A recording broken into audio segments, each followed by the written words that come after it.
ಇದು ಜೇನು ಜಾಗ 4. ಅಂದರೆ ಈಗ ರಾಣಿ ಹುಟ್ಟಿದಂತ ನೋಡುವ.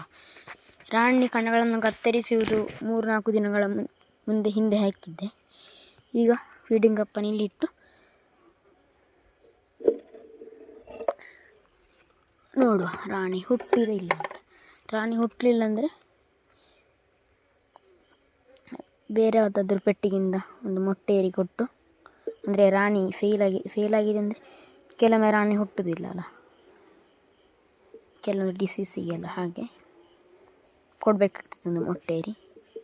1 ಫ್ರೇಮ್ ಡಿವಿಷನ್ ಮಾಡಿದರೆ ಒಂದು ಮೊಟ್ಟೆ ಏರಿ ಕೊಡೋದೇ ಒಳ್ಳೆಯದು. ನಿಧಾನವಾಗಿ ಎತ್ತುವ. ಈಗ ನಾವು ಎಲ್ಲವನ್ನು ನೋಡುವ ಹಾಗಿಲ್ಲ, ಅಂದರೆ ಈ ಫ್ರೇಮ್ನಲ್ಲ. ಇನ್ನು ರಾಣಿ ಹುಟ್ಟಿದ ನಂತರ ಇರಿಟೇಟ್ ಆಗೋದು, ಓಡುವುದೆಲ್ಲ ಜಾಸ್ತಿ ಇರ್ತದೆ. ಹಾಗೆ 10-5 ನಿಮಿಷ ಒಳಗೆ ಕೆಲಸವನ್ನು ಮುಗಿಸಬೇಕು. ನೋಡಿ, ನೋಡಲು ಕೈಗೆ ಮುತ್ತುಕೊಳ್ತವೆ. ಸ್ವಲ್ಪ ರೆಡ್ ಬೀಸ್, ಸ್ವಲ್ಪ ಕಚ್ಚಿತು ಸ್ವಲ್ಪ ಜಾಸ್ತಿ. ಇದರಿಂದ ನಾನೀಗ 10-15 ಜೇನುಗಳ ಪೆಟ್ಟದಿಂದ ಆಯಿತು. ಪಾಲು ಮಾಡುವಾಗಲೇ ಒಂದು 10-15 ಕಚ್ಚಿದೆ. ಈಗ ಕೂಡ ಅಂದರೆ ರಾಣಿ ಸೆಲ್ ಕಟ್ ಮಾಡುವಾಗ ಒಂದು 4 ಕಚ್ಚಿತು. ರಾಣಿ ಸೆಲ್ ಕಟ್ ಮಾಡುವಾಗೆಲ್ಲ ಕಚ್ಚು ಸ್ವಲ್ಪ ಜಾಸ್ತಿ, ಪಾಲು ಮಾಡುವಾಗೆಲ್ಲ ಕಮ್ಮಿ. ಅಂದರೆ ಮರಿರಟ್ಟು ಏರಿ ಕೆಲವೊಮ್ಮೆ ಕುಡಿಗೆ ತೆಗೆಯುವಾಗ ಕೂಡ ಕಚ್ತದೆ.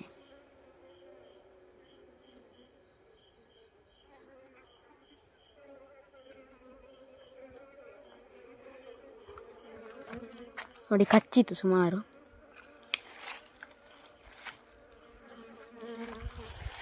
ನೋಡಿ, ಹೀಗೆ ಜೇನುನೊಣ ಚುಚ್ಚಿದೆ ಅಂತ ಹೇಳಿ ಸೀದಾ ಅವುಗಳನ್ನು ಹೊಡೆಯುವುದಲ್ಲ, ನಿಧಾನವಾಗಿ ಚುಚ್ಚಲಿಕ್ಕೆ ಬಿಡುವುದು, ಮತ್ತೆ ತೆಗೆಯುವಂಥದ್ದು ಮುಳ್ಳನ್ನು.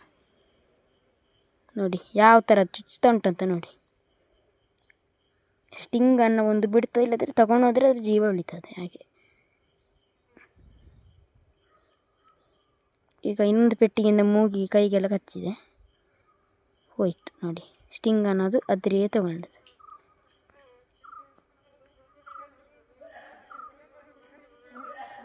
ಈ ಥರ ರಾಣಿ ಈ ಕಣದಿಂದ ಒಡೆದು ಬಂದಿದೆ. ನೋಡಿ, ಈ ಥರ ಕ್ಲೀನ್ ಹೊಡಿಬೇಕು. ಅಂದರೆ ಈ ಥರ ಹೊಡೆಯುವಂಥದ್ದಲ್ಲ. ಈಗ ಅದು ಸರಿಯಾಗಿ ಬಂದಿದೆ, ಅಂದರೆ ಇದು ನಿನ್ನೆ ಅಥವಾ ಇವತ್ತು ಬೆಳಗ್ಗೆ ಆದ ಕಾರಣ ಅದನ್ನು ತಿಂದು ಕೆಳಗೆ ಹಾಕ್ತೀವಿ. ಇಲ್ಲದ್ರೆ ರೌಂಡ್ ಶೇಪಲ್ಲಿ ಬರ್ತದೆ. ಅದನ್ನ ಮುಂದಿನ ವಿಡಿಯೋದಲ್ಲಿ ನೋಡುವ.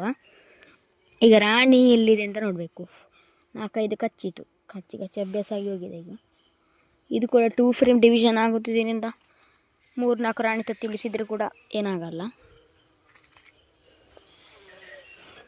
ಈಗ ಇಲ್ಲಿತ್ತು ಸ್ನೇಹಿತರೆ, ಎಲ್ಲಿಗೆ ಹೋಯ್ತು ಅಂತ ನೋಡುವ.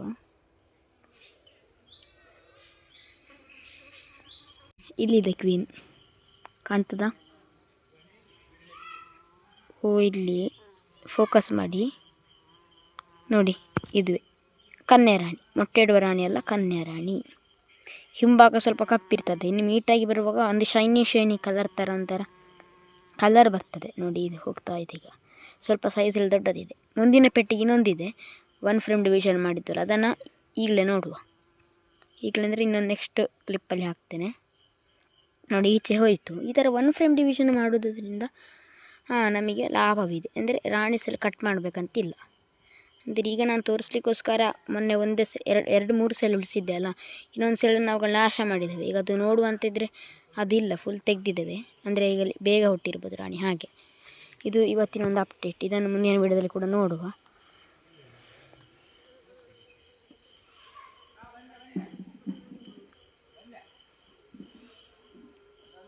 ಆ್ಯಕ್ಚುಲಿ ಇದು ಮಾಡಿದೆ ಏನಂದರೆ ಜೇನು ಜಾಗ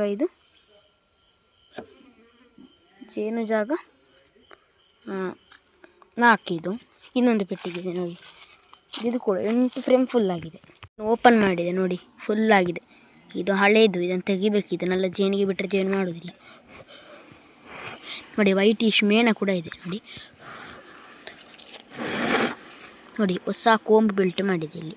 ಅಂದರೆ ಈಗ ಕೋಂಬ್ ಮಾಡುವಾಗೆಲ್ಲ ನೋಡ್ಕೊಳ್ಬೇಕು. ಗಂಡೊಣಗಳದ್ದಾಗಿದ್ದರೆ ಡೈರೆಕ್ಟ್ ಸೂಪರಿಗೆ ಕೊಡೋದು. ಇನ್ನೊಂದು ಅದು ತೆಗೆದು ಬೇರೆ ಬಿಸಾಕಬೇಕಿಲ್ಲ. ಇದ್ದರೆ ಮತ್ತೆ ಗಂಡೊಣಗಳದ್ದೇ ಮಾಡಿದರೆ ಇದು ಪೆಟ್ಟಿಗೆ ಜೇನು ಮಾಡೋದಿಲ್ಲ, ಪಾಲಾಗಿ ಹೋಗೋದು ಇದೇ ಆಗ್ತದೆ ಅವರದ್ದು.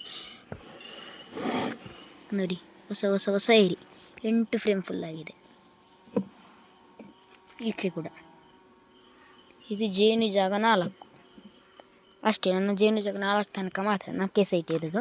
ಟೋಟಲ್ 12 ಬಾಕ್ಸಸ್ ಇದೆ. ಲೆಕ್ಕ ಹಾಕಿ ನೋಡಿ. ಫಸ್ಟ್ ಸೈಟಲ್ಲಿ 4 ಬಾಕ್ಸ್, ಈ ಸೈಟಲ್ಲಿ 2, 6 ಬಾಕ್ಸ್ ಆಯಿತು. ಜಾಗ 2ರಲ್ಲಿ 1 2 2 ಇತ್ತು, ಅಲ್ಲಿ 6 8 ಆಯಿತಾ.